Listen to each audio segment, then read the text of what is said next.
to poker tonight.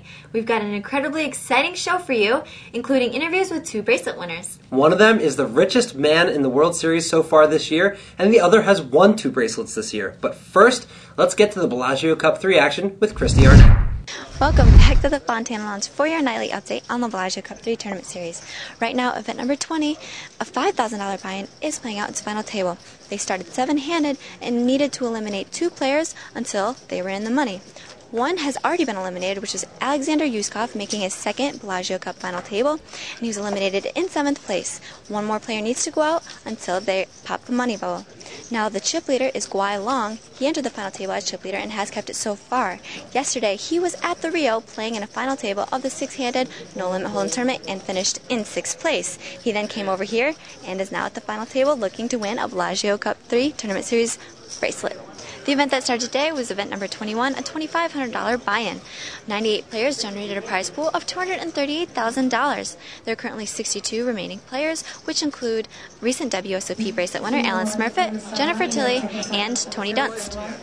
That was your nightly update, and be sure to check out the Bellagio Cup 3 Tournament Series updates on Card Player TV. Thanks, Christy. Sounds like things are going swell at the Bellagio Cup 3. It sure is. And the main event of the Bellagio Cup 3 Tournament Series is the World Poker Tour $10,000 buy-in that's just around the corner, as is the $10,000 main event at the World Series of Poker.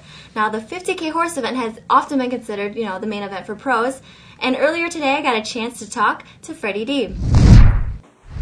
Freddy, thank you so much for being here, and congratulations on your 50K horse event win. Thank you very much. So first of all, let's talk about how you got so much experience in these games. I know you're a high-limit cash game player. How did you get experience in these mixed games?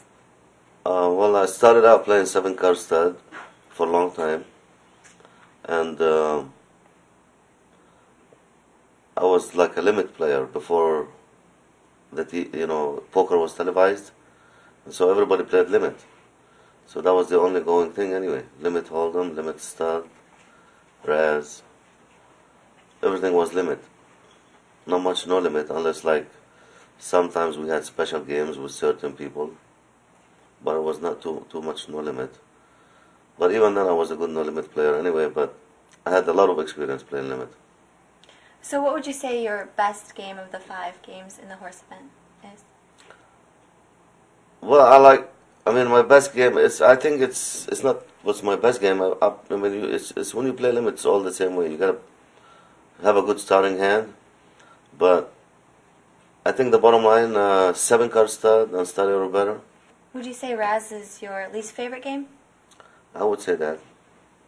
Did you satellite into the event? Since I know a lot of the pros were saying that the satellites were probably highly lucrative, since a lot of the amateurs would be playing them. Or No, I played cash. You played cash and just bought in? Yeah. I played cash 15 minutes after the tournament started. Oh. So, what did you think about the field? It's a lot of good players, but there were, a lot of inexperienced players in certain areas. There were a lot of players that played all of the games good, and there were a lot of players that didn't, perfect all the games. When you went to the final table, what was your chip position? I had, I think, about 2.5 million. No, 3.5. I was second chip leader. Who was your toughest opponent at that final table? Well, my toughest opponent, he didn't have any chips. It's Barry Greenstein. He went out pretty early, didn't he? Yeah, he did. He came in, I think, 7th. He didn't have any chips. He went out quick, So once he was out, did you feel like you could really win this thing? Even when he was there, I still could feel like I won it because I had enough chips to play and to sit there. But things didn't look good after he went out anyway. I played a lot of hands. Not that I played a lot of good hands. I picked up a lot of good hands, and I could never help a hand. I never won any hands. Actually, when we started, I pumped up. I went from, I was second chip lead, I went to chip lead. I had over 4 million in chips. I think I had like 4.4 or something like that. And played 5-6 hands, and I never won any of them. I went from over 4 million in chips to 300,000 in chips. Was it in one particular round or one game? Stud. Stud. I went down to 300,000 in chips. I mean, it was not only stud, it was like, but mainly in stud. Like I lost like 3 big pots. But I went down to 300,000. How did you come back from that? Somehow when I came back, I had like 300 exactly left. And I said, okay, boys, I guess I got to do Freddy Deeb style. Take 300,000 and win 15 million in chips. So once John Hanson went out and you got heads up, were you confident that you were going to win? Yeah, it was too late now for anybody to beat me, I think. I mean, miracles has to happen for me to lose that. Because by the time John Hanson went out anyway, I had all the chips. Bruno had about 2 million anyway. So there was no contest at the point. And the other part of it is, every hand cost you at that time 2 million to play. So he only had enough to play one hand. So when they shipped you the pot, how did you feel when you realized you'd won? They didn't ship me the pot. They never did.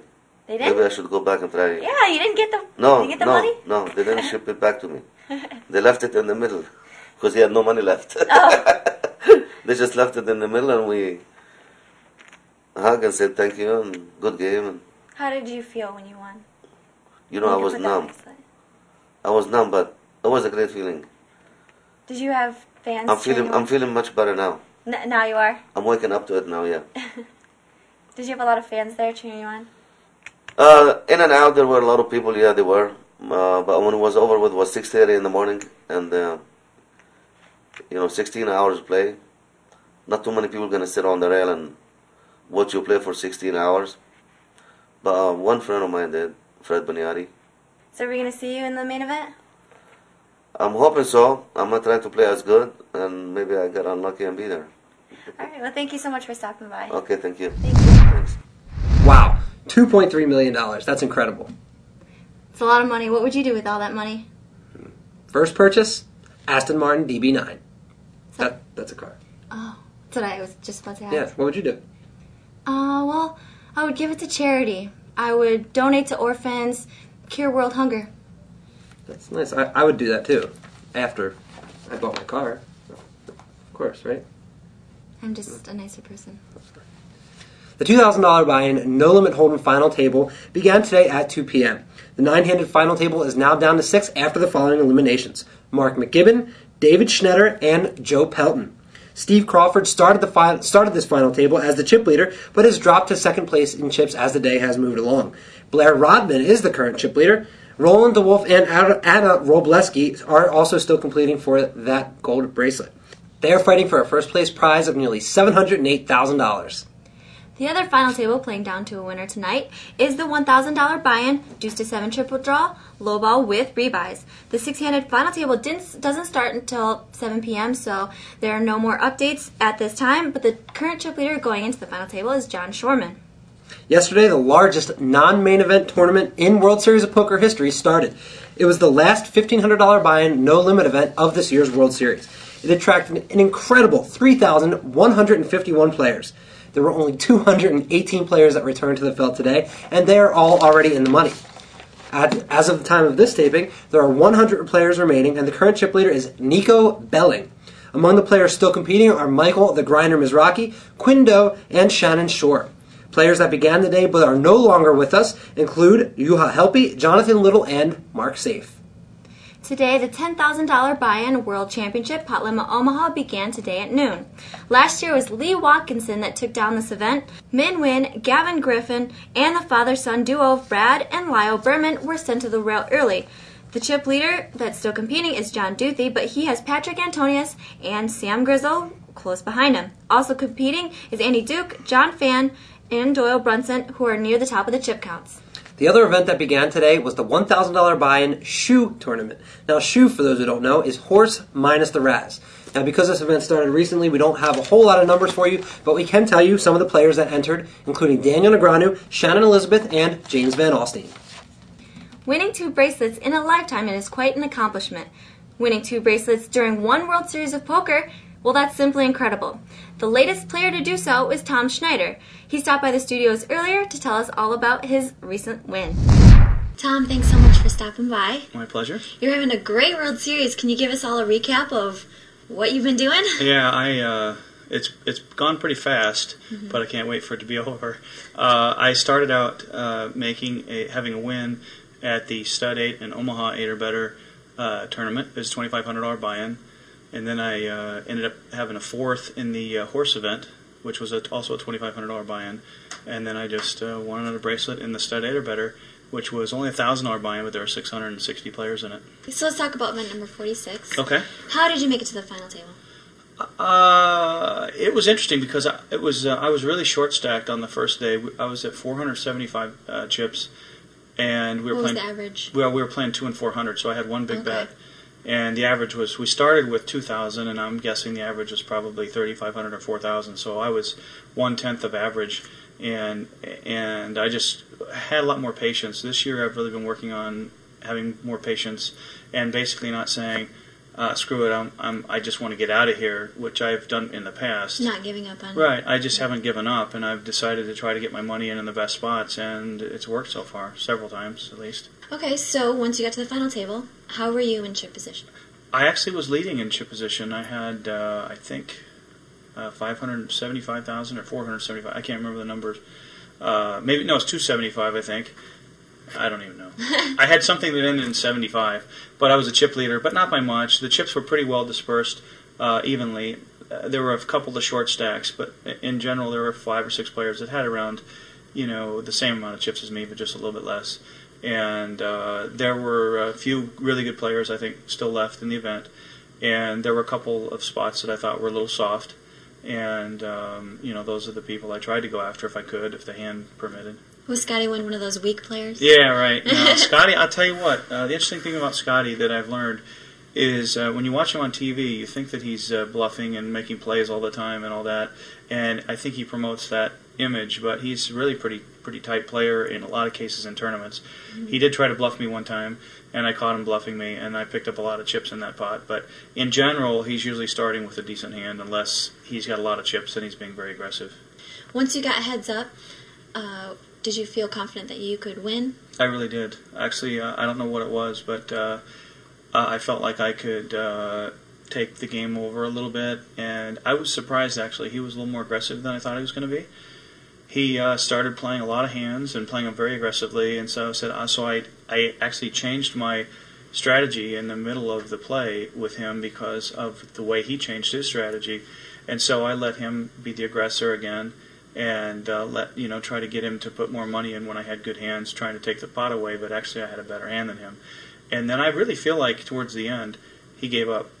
I hate to say gave up, but he almost seemed like he just wanted it to be over. The last hand, I check-raised him, and he re-raised me, and he had no pair, and I think he might have had a low draw, but he basically was putting all his money in saying, let's get this over with. And I had a pair of kings, and he had no pair, and he missed everything. And that's how I finished him off. What did it feel like to win that second bracelet? The second one was actually better than the first one. The first one I was just kind of in shock, and it was such a grueling day on the first one that by the end of it I just wanted to go to sleep. I was just exhausted because I'm really trying to focus and use all my energy to pay attention and to do stuff that in the past I've been pretty weak on. And so I really tried to do a lot of that. So I was just exhausted. But the second one was kind of like, wow, this is amazing. And all through the tournament, there was a couple times where I had a decent amount of chips. Once or twice where I had the chip lead.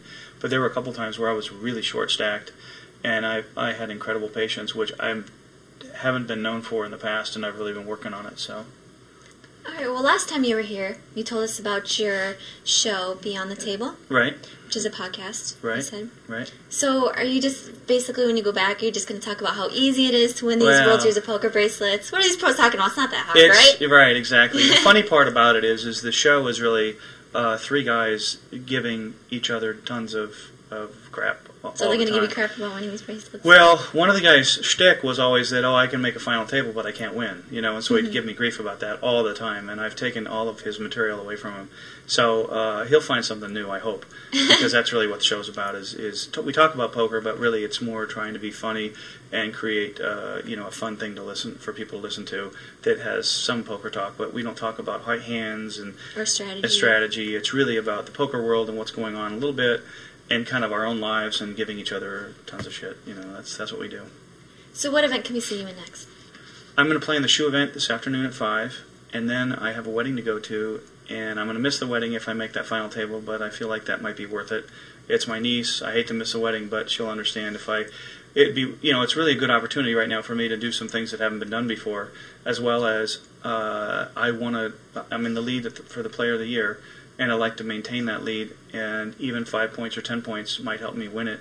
Really, the only person I think that might have a shot, at least from what I know, is Jeff Losandro, who had the lead before I won. Mm-hmm. I think he could make like a third or fourth possibly and end up winning it. So I'm going to play in the shoe event, and then I'm going to go home for that wedding if I don't make the final table, and then I'm going to come right back the next day and play in the Deuce to 7 No Limit, because that's one of my favorite games. So I'm excited to play one of my favorite games. Okay, we'll go ahead and win that third bracelet and come back and see us, okay? I'd love to. Thank you. All right, good luck. There are only a few events left, and as Tom said, he plans to play them. So maybe he can win bracelet number 3. Well, his track record shows he can certainly take one down. That would be quite an amazing accomplishment. Thanks for tuning in to this episode of Poker Tonight. We'll be back with a new one tomorrow, so be sure to tune in. Good night.